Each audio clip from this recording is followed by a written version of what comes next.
Hey everybody, this is Malthe with Midnight Launch. I'm here with Darth CJ and Citizen Pain, and we're going to be talking about the hardest games we've played, or maybe our favorite, most difficult games ever. Can't say that I've ever played really difficult games unless we're, throwing back to the NES, which every game on No, it wasn't that bad. difficult. Like Contra, for instance, is one of the hardest games in humanity because they made it so difficult without the cheat. So you got the Contra code, and everyone's like, "That game was easy," and you're like, "Wait, have you ever tried to play that game without the cheat? Like, it's absolutely insanity." Yeah, like Citizen Pain is a lot more versed in the art of self-inflicted sadness. Yeah, That's the thing, apparently. And I think it's the upbringing of those older games. I mean, playing things like Contra, like Ninja Gaiden, like the original Ninja Turtles games. that game is sick. Okay, that game is a test in how much you hate your life. Like the seaweed, the electric seaweed, and then they have a clock. Oh, Yeah. fuck! I hated that Well, game. because of those games, I'm conditioned to hate my life, which is maybe why we see so many of these. Like, I think it's more recent in the last 5 years that we're actually seeing challenge come back to games. And I think it's probably our demographic, those who were raised on that type of thing, that are looking for that challenge. And I mean, modern games are good and it gives you that experience that you didn't see in previous generations, but I don't think it's as rewarding as some of those games back then, like getting through that goddamn seaweed thing in the under 2 minutes that it took. I mean, even though it was like a 3-month exercise in frustration, when you finally did it, You're felt some jumping degree up of and down. accomplishment. And you're touching on something that I've been thinking for a while is with Xbox and then into Xbox 360 and PlayStation 2 and PS3. A lot of games have, I'm not going to say gotten lazy, but when you have more graphics, more ability to tell stories, more voice, more everything, the constructs of building a very challenging game sort of ease off because, I can rely on the graphics or whatever. But like when you're back in the days of NES or like even Super Nintendo, like Kid Icarus, or like, have you played the original Mario? From like levels 5, 6 on, it is like infuriatingly difficult. Mm-hmm. So like, they didn't have graphics or sound or voice acting to go back on. Like, you needed challenge in order to justify a $60 game. Yeah, you were fighting the mechanics or the limitations of the hardware back then. I mean, the ability to only move in a 2D plane, making some games a lot easier if you had that third degree. Except for Cubert. Well, Cubert to do, I guess. That's the other one that conditioned me to like shout profanity every time you die in a game too, because that's what Cubert did. Or Mega Man. That was the bane of my existence. So yeah, Mega Man 2? Yeah. Oh, Jesus, where you're like, and if then you didn't go in the right order, Yeah. like, the bosses were insane. Yeah. And like, we forget. There wasn't the internet back then the way it is now. Like, you couldn't go online and be like, fuck, how do I beat the Leaf boss? Yeah. Like, That was what Nintendo Power was for, wasn't it? Yeah, exactly. Yeah, and you had the one kid in class who would have Nintendo Power. And everybody would just be copying down the codes out of his book, yeah. The reoccurring nightmares of disappearing, reappearing blocks. That's... Oh, wow. I I don't never wanna go forgot away. about that. No, that's... What else? So what's out now? What is it, Meat Boy? Super Meat Boy is a Super Meat retro Boy game. is worth noting for sure. I Yeah, mean, well, I saw you play that. Yeah, you missed out on the embolism I almost had after that too. Yeah, I mean, just standard platforming gameplay, but with a sheer degree of difficulty and a design that forces you to do it over and over again. That when you finally do it, you see the hundreds of replays of where you didn't make it, missing that one jump and hitting the saw, or so on and so forth, and more complicated obstacle courses to go through. I guess it's Mario and that type of thing that has any appeal to that game for me, but I think it's the satisfaction of actually getting through it too, until you hit the wall and you swear off the game for the rest of your friggin' life.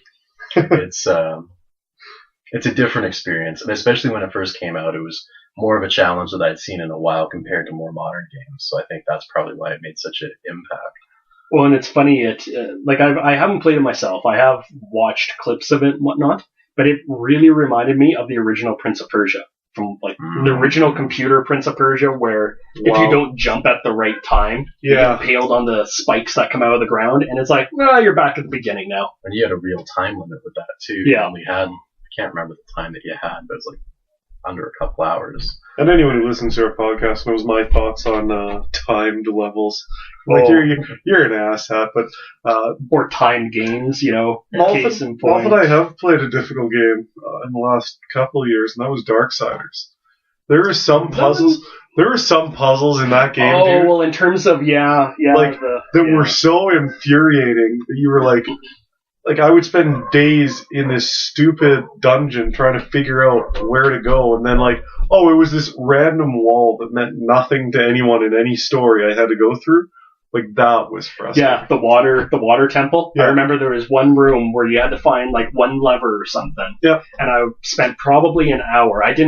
To my credit, I did not go online and look for it because I don't know. You just get that kind of. No, I'm enjoyment. doing this without. Yeah, well, that enjoyment of figuring it out, and then that looking back, going, "God, I'm an idiot for not noticing." And it was just like this random little side tunnel because you're supposed to be in this flooded. I know exactly what part you're talking about. The flooded That's subway. the part I'm still stuck in the game. I'm pretty sure. Oh, Really? Yeah. Yeah, it's like arbitrary. There was another one where I got stuck. No one else did. I was in this big fire pit room and I couldn't figure out exactly what to do. And our friend Justin got stuck on one part where the different levels go up and down. It's in the last temple, and he was swearing his ass off for days.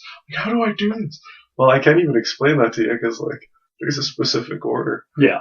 But I like those games. But when you get into Battletoads, which was pure muscle memory for 2.5 minutes. When you're on the speeder bikes, exactly, and you had the walls come at you and you had to dodge them back. There was no way Yeah. you could actually react by the end, and this is pretty infamous, but you would have to memorize the exact key sequence and timing in between. I have a friend who can still do that almost to this day with his eyes closed. Because you'd have to learn that. Do, up, down, up, jump, up, jump, down. Yeah. That was ludicrous, man. And a game designer sitting there just in a circle, just laughing with a dead kitten in the middle. No, I mean, that's one game where I felt like I won by never playing the game again. It's that's enough satisfaction for me to walk away and say, never again. What other? There was a couple.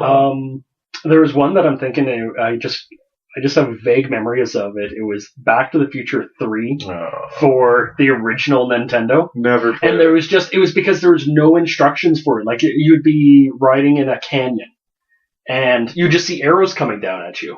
And you're going, okay, so I'm assuming that I have to dodge them, but they would come down at different speeds, and and it was just, you could take 3 hits and then you fall off your horse and whoop, right back to the beginning again. That was like me with Who Framed Roger Rabbit. You'd rent that game, it would never come instructions, and I think I've talked with someone about this before. You don't even know what you're doing. You're okay, well, I'm just going to wander around the city, and then all of a sudden, the weasels get you. And there's a shout out to the old rental system where you wouldn't get instructions, and you'd be absolutely boned for the 3 days with it, but you paid money for it. Your parents finally gave in and rented you a game, so you couldn't exactly just sit there.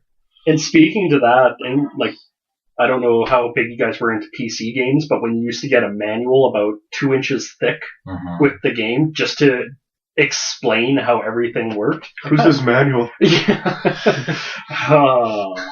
But I remember there was an F-16 game where the whole game came in a binder. Yeah, don't worry. Flight isn't difficult to master. Yeah, when you have a fully detailed instrument panel put in front of an 11-year-old with no instructions on how to do it. It or this much. No one reads that. No one read it. If that instruction manual is more than 9 pages and didn't have blinking colors, you weren't reading it. No. Alright, so hardest game of all time? Oh god, hardest game of all time. I'm gonna go with Battletoads. Alright, I still have it. Hell, there's somebody at work who still has a cartridge sitting on his desk. Really? Yeah. Oh yeah, it's fantastic, Jeremy. Oh god. Citizen? I don't know if it's generally all time for everybody, but for me, it's the Ninja Gaiden remake for the original Xbox. And that was frustrating as hell. It's a frustrating as hell game, and it gives you this illusion that you can do it, and it's your skill and it's your limitations that are keeping you from getting through this part that you should totally be able to do as long as you block at that particular second. But I try once in a while every year or two to get through it, and I can't. I don't know, maybe I'm getting old, my reflexes aren't what they used to be, but it still seems like it's plausible, and because I can't crack it, that's what puts it at the top of the list for me. That's fair. Mine, going way back, is a game called Legacy of the Wizard for the original Nintendo. It's a random, obviously 2D sort of weird-ass weird ass game where you play 4 different characters in a family. You go off into these 4 wings of this dungeon, and it was like so expansive, such a frustrating puzzle that I don't think I've ever completed to this day, and I've sunk well over 100 hours into it. Granted, a lot of that was when I was like, 6 years old, but at the same time, it's I still look back on that game and think how many hours I wasted on that. I could have learned like Chinese or Mandarin, and like it was just so frustrating. Let us know what you think. Let us know what you think the toughest game of all time is and where we are. This is Midnight Launch.